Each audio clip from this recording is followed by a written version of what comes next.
The vicious cycle continues. I haven't learned my lesson. Let's do a book haul.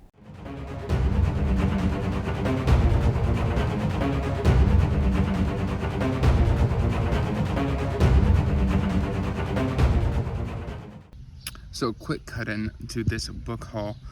As I started editing, I noticed that the audio seems to have some issues. I'm not sure what that issue is, but I will have it addressed in future videos.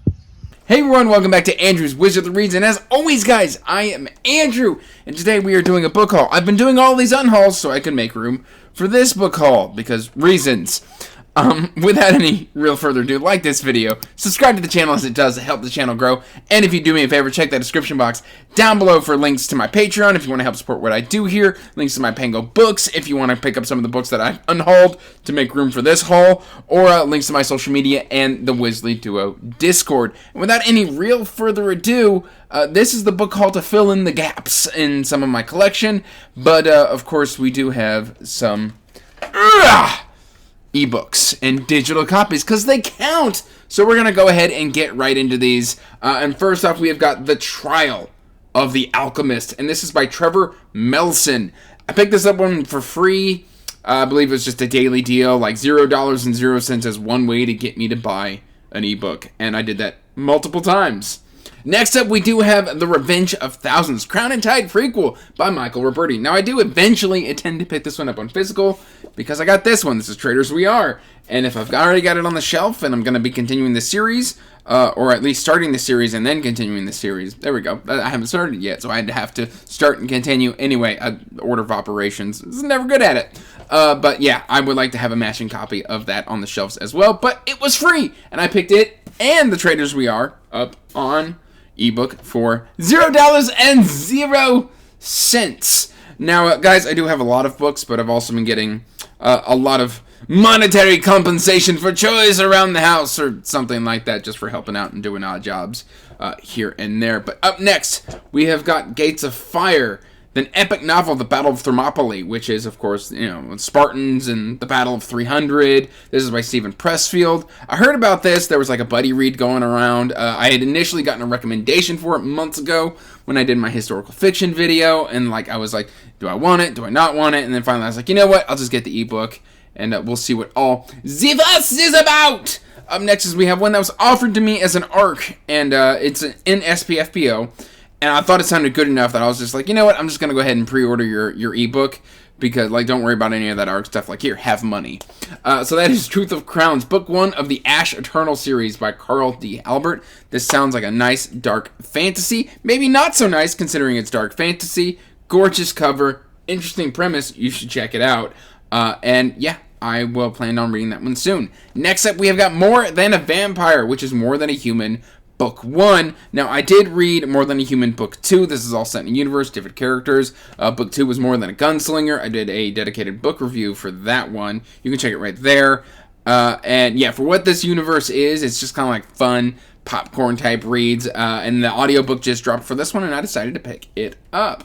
We have got up next The Wickwire Watch, The Riverfall Chronicles Book 1 by Jacqueline Hagan. I've read the first chapter of this. There was a vlog that I did with my friend Tori from Tori Talks. You can check that out right there for the first bit of sampling SPFBO, and this was one of the ones we wanted to sample. I've read the first chapter, and it blew my socks off.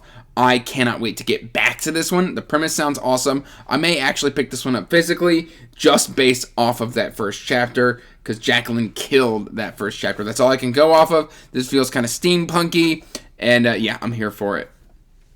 And then, Will White, of course, does his thing where it's just like, half my books for free on ebook. And I was like, all right, yeah, sure. Twist my arm. I love Will White. I've read 15 of your books. 14, 15. So I picked up the Captain. I already had the ebook. Now I've got I already had the audio. Now I've got the ebook. Then the Elder Empire, which is kind of like his dual trilogy series.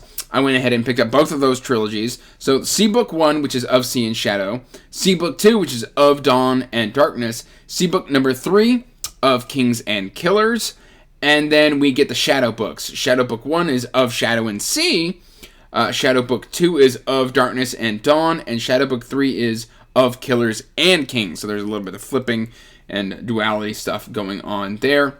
That is all the ebooks. Let's get this out of the way so we can get to the stack of books, the eye candy. Now this, like I said, is to fill in a lot of the gaps in my collection.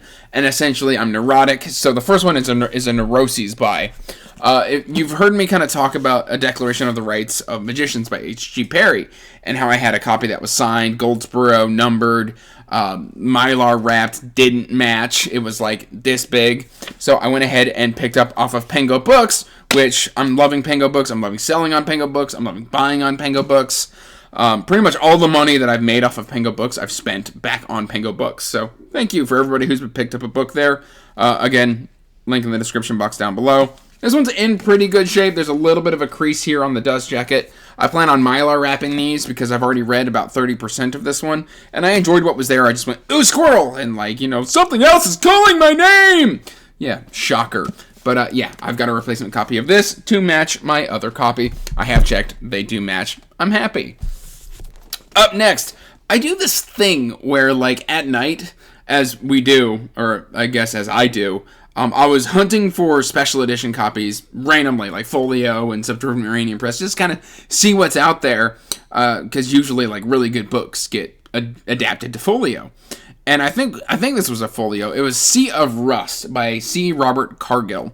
And this is like a sci-fi post-apocalyptic where humanity's died off, they were taken out by the robots, and now, like, the robots are having a lot of the same problems that humanity has. This one robot gets thrown out or wakes up in, like, a scrap heap or something like that. But I saw the special edition of this, and I was like, oh, that's gorgeous. I'm unwilling to spend $140, though, on something I've never heard of and or tried, but the paperback was absolutely gorgeous. Just look at that.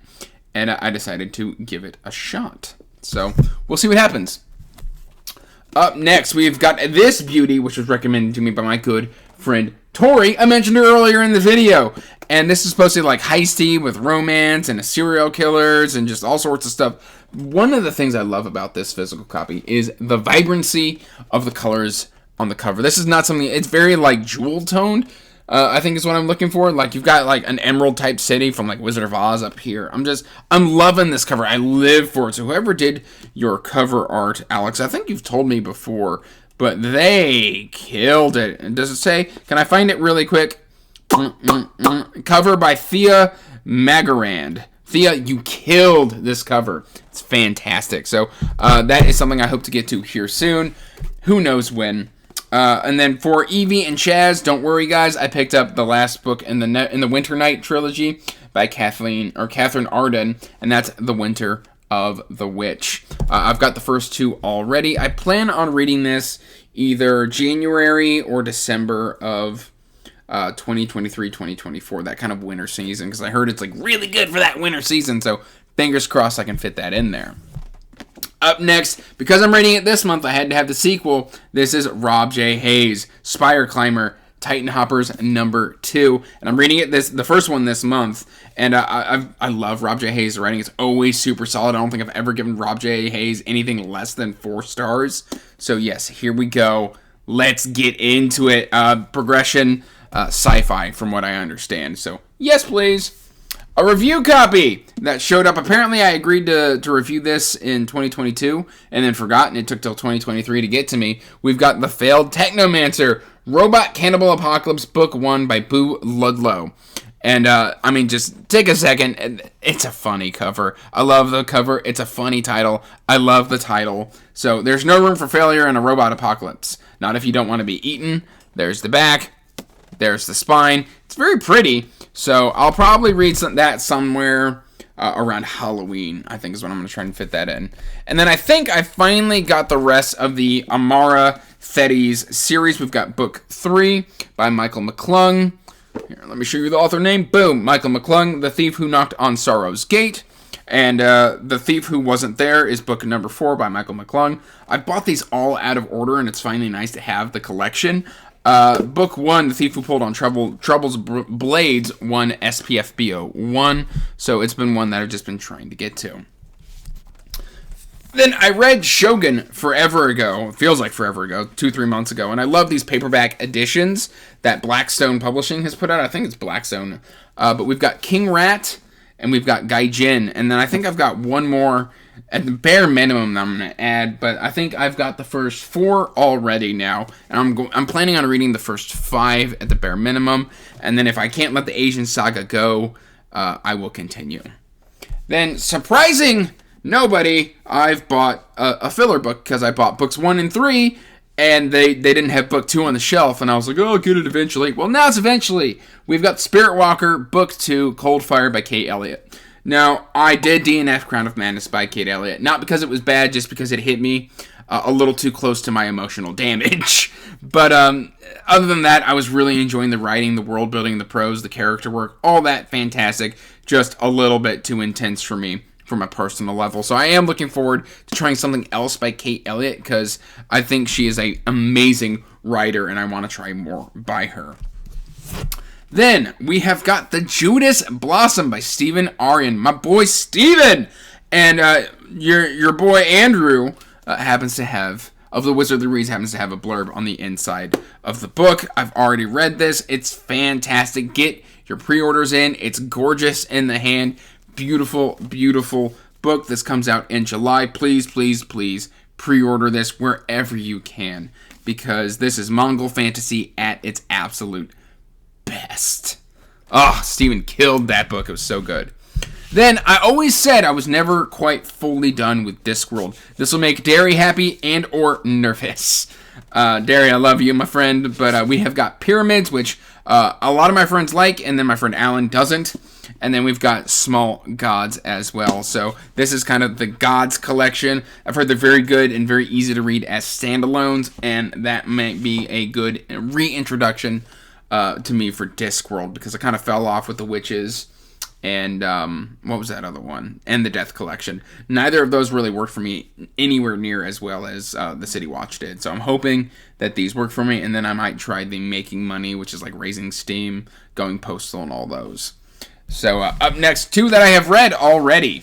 We have got Conspiracy by A.C. Cobble. My Kickstarter edition came in. I love this book. And then, of course, we have got Revenge. Oh, sorry, I'm trying to hold it super weird. I just watched myself do that in an old book haul when I tried and failed to record a new series, which I'll have to re-record it. But I saw myself do that exact same hold where I'm like, I don't know why I'm going on about it. But Revenge, these are gorgeous. I backed these on Kickstarter. The third book, I believe, the third book goes on Kickstarter this month. I don't know how I'm supposed to say that sentence, but it's been said. Gorgeous books, and I'm very happy to have them on the shelf, because so far it's been wildly, wildly entertaining. Up next, we have got Rooks and Ruin by Melissa Caruso. I'm loving the way that these look on the spine. The covers are super gorgeous and dynamic and interesting. Book 1, the blurb on the back just pulled me in. Now, I have been informed that there is another trilogy set in this world, but I can read this one as if it is a standalone. So that's what I intend to do whenever I can get to them. But the Ivory Tomb is amazing, and so is Quicksilver Court. Look at those covers. Just Orbit continues to kill it. Loving the covers coming out of Orbit here lately. Now, this irritates me. I have this edition of King of Thorns. It's white, and it's UK, it's signed, it's Harper Voyager. I bought it from my buddy Dom from Donish Books, and I was like, okay, so I'm going to try and get matching editions. Well, that didn't work out well, because I went and got these. This is Prince of Thorns, and this is Emperor of Thorns, and they look like the same style of cover art. They're both, UK paperback, Harper Voyager, and they are a good 1/4 of an inch shorter, and it's gonna drive me nuts. I waited 1.5 years to buy these books. Now, I've read them. I've read all 3 of these books, but they don't match, and I don't quite know how I feel about that, because I thought for sure that it was just this size, and they just happened to turn the white into black. And that's not the case. So I will see how I feel about that. At a later date, we will readdress, but whatever. Then, in my last unhaul, I told you that I was unhauling Streets of Laredo, because I was getting a paperback copy to match my Lonesome Dove. Well, Comanche Moon and Streets of Laredo are in, and they are stunning. These are put out by Puckador instead of Pan, but, you know, they match, so I don't know what the deal with that is, but I'm happy with it. Then I had my good friend Evie on my Wizardly Ramblings, and after the end, she was just like, hey, I'll be watching your front door, and I was like, all right, yeah, sure, why not? And then these 3 books showed up, and she's like, I demand a buddy read, and a buddy read you shall have, my friend. Thank you so much, Evie. Your generosity and kindness is always appreciated. We have Those Left Behind by N.C. Scrimagore. I've been hearing a lot of good stuff about book 2, which is Those Once Forgotten, and this is the Waystations trilogy, and then she also got me Those Who Resist. And this is like a first contact Waystation type of story, which I'm picturing kind of like Mass Effect, but like pre-Mass Effect 1, where they're like trying to find the mass relays. That's kind of what I'm picturing going on here. Either way, I'm very excited for these. So Evie, thank you so much for sending these to me. I always really appreciate it when somebody sends me something off of my wish list. It makes my day! Then I've closed out my GSFF Goldsboro account just because space is limited and the picks haven't been working for me for the last 3 or 4 months.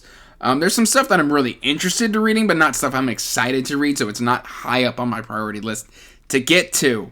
But this one is one of my last. I think I've got at least one more coming through. I think Peculiar Times is the last one I should be receiving. I might get Scarlet. I might not. We'll see what happens. But we've got Dragonfall by L.R. Lamb, and then that digitally sprayed edge. Gorgeous! This is, I think, a what's that? Dragon Flyer type of fantasy. It says, Triumphant. The last male dragon, a desperate thief, a bond that will save the world or shatter it. Jaw-dropping, says Linda A. Lewis. And, yeah, there we go. Signed and numbered. I am looking forward to it. I'll get to it someday. Someday, it'll be on the shelf for when I reach for it. And then, of course, I've already showcased these. Oh, these are heavy. But I have been collecting. I'm already about halfway through the first collection of these. I just haven't quite finished it out yet. But that is the deluxe editions of Berserk. We have number 3. These are out of order. I am a terrible booktuber because I've got 3, 4, and then 5 here, but these are gorgeous. I'm loving the art. It's intense stuff, though. Like, Guts is intense, so we'll see. Like, I might just have to do this in chunks, but I have enjoyed what I have consumed of Berserk so far, so I do plan on getting the other, I think, 9 that I need to currently collect, which at $40 a pop is going to take a little bit of time. But that is a book haul, if I am not mistaken. Let me know what you picked up in the month of May. And that's all I've really got for you today, guys. So, till next time, peace out, stay magical, bye. And as always, I want to give a huge thank you to my patrons.